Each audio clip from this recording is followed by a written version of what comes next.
আসসালামু আলাইকুম। আরও একটি গুরুত্বপূর্ণ এবং ইম্পর্টেন্ট বিষয় নিয়ে আলোচনা করতে যাচ্ছি। সেটি হলো যারা ইউকেতে থাকেন তারা অবশ্যই এইটুক জানেন সময়ের মূল্য কাকে বলে।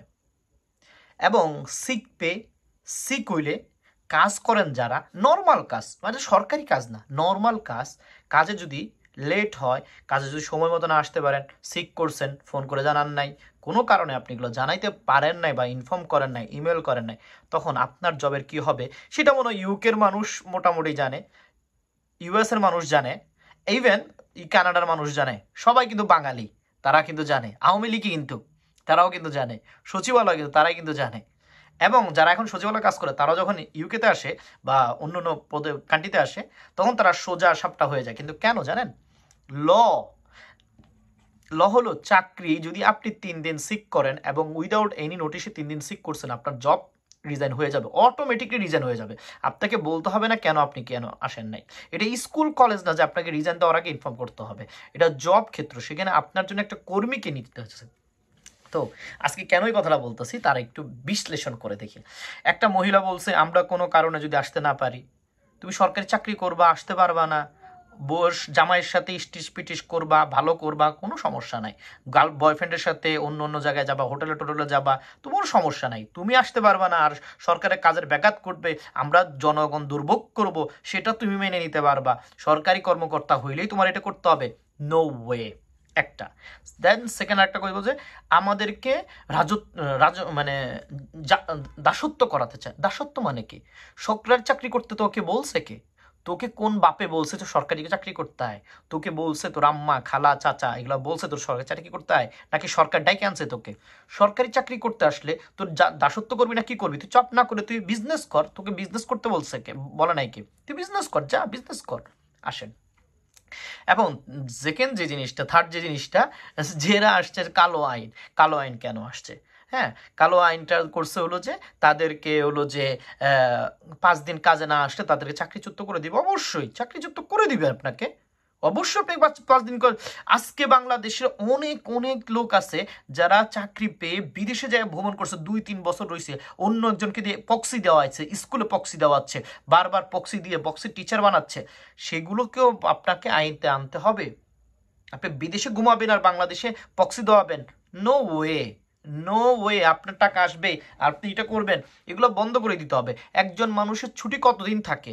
এই দেশে একজন মানুষের ছুটি থাকে 30 দিন বা 29 দিন, একজন ছুটি থাকে 21 দিন ছুটি থাকে। একজন মানুষের অ্যানুয়াল লিভ থাকে যারা কর্মচারী। সো আজকে আমি যে বিষয়টা বলতে চাচ্ছি, আপনারা যারা সচিবালয় বলতেছেন যে আপনারা বন্ধ করে দিবেন, ভাই অনেক অনেক শিক্ষার্থী আছে, মেধাবী শিক্ষার্থী আছে, তোদের থেকেও ভালো জানে, তোদেরকে ছাঁটাই করা তাদের জন্য ব্যাপার না। ওইখানে দক্ষ মানুষ আসবে, টাইপিং জানে এবং কর্মক্ষেত্র জানে এবং মাথায় ইন্টেলিজেন্সি আছে, তারা এসে বসবে। তোরা বসার দরকার নাই, তোদের বসার দরকার নাই, তোরা চলে যা। তোরা চাকরি করতে যাবি না, চাকরি যা। আমি যদি আজকের এই পজিশনে থাকতাম, আমি যদি এই জায়গায় থাকতাম, আমি সরাসরি করতাম, ভাই সার্কুলার দিছি, তোরা অ্যাপ্লাই কর, যার যার যোগ্যতা আছে যোগ্যতা অনুযায়ী হবে, ওরা আন্দোলন করুক, আর ওই ওই মাঠে পরীক্ষা হবে। কি করব? সার্কুলার আজকে যাচ্ছি, 3 দিন চলবে সার্কুলার, ও 3 দিন আনন্দ করো, 4 দিনের মাথায় পরীক্ষা, পরীক্ষার পরে যারা যারা পাশ করবি মাঠে পরীক্ষা হবে, গণভাবে পরীক্ষা হবে। এই মানে বাংলা যে বড় বড় মাঠ আছে মাঠে পরীক্ষা হবে, বস শেষ। কোনো স্কুল কলেজে পরীক্ষা হবে না, মাঠে পরীক্ষা হবে, মাঠে পরীক্ষা হবে, মাঠে পরীক্ষা দিয়ে বস শেষ। তারপরে রেজাল্ট বাইরে হবে 4 দিনের ভিতরে, 4 দিনের ভিতরে রেজাল্ট বাইরে, যারা যারা হবে সকলকে ডাইরেক্ট ঢুকাই ফেলতে হবে, নো ওয়ে ঢুকাই ফেলবো। এই সার্কুলার যদি ছেড়ে দেওয়া হয়, সাথে সাথে পুরো আমলাতন্ত্র বা আগে যায় নিজের সিট ধরবে, তখন আর কারো পিছনে কেউ তাকাবে না, কারো ধরবে না। ভাই আমি সোজা হয়ে গেছি, ভাই জব তুই করতে না চাইলে করিস না, তুই করতে না চাইলে করিস না, তোকে বলছে কে করতে? কেউ বলে নাই। সো বি কেয়ারফুল থাক, নিজের জব কর, সৎভাবে কাজ কর। আচ্ছা আসেন, এই দেশের কাহিনী একটু বলি। এই দেশে আপনি 2 দিন সিক করলে অবশ্যই আপনাকে জানতে হবে, ইভেন টাইম টু 1 মিনিট দেরি হইলে সেটার জন্য আপনাকে পেমেন্ট কাটা হবে, এবং আপনি যে লেট প্ল্যানটি করতেছে এটার জন্য 6 মাস পরে আপনার নামে একটা ব্যাড রিপোর্ট আসবে, সেটার জন্য আপনি আর ভবিষ্যতে কোনো জব পাবেন না, কোনো জবই পাবেন না। অনেক সরকারি লোক তো এই দেশে আসছেন, বসে আছেন, খাইতেছেন, ওদেরকে একটু বুঝায় বলেন তোরা যে সরকারি চাকরি করতেছো, বাংলাদেশ স্বাধীন আছে, এটা করছে মাইনে আনে, নাইলে তোদের কপালে শনির দশা আছে। আমি মনে করি। আর হাসনাত আব্দুল্লাহ তো খেপে উঠছে, এটা তো মানতেই পারবে না। সো আমার কাছে মনে হয় সচিবালয় যারা চাকরি করেন তাদেরকে ছাঁটাই করেন। অনেক স্টুডেন্ট আছে, অনেক বিজ্ঞানী আছে কাজে লাগাইতে পারতেছি না, সেই বিজ্ঞানীগুলো আমরা ঢুকাই দিব। এটা মাথায় রাখবেন। সচিবালয় যারা কাজ করেন, আজকের এই ভিডিও যারা দেখবেন সকলে শেয়ার করবেন। সচিবালয়ের মারে একবারে ঢুকাই দিতে পারবো সেই জায়গাতে।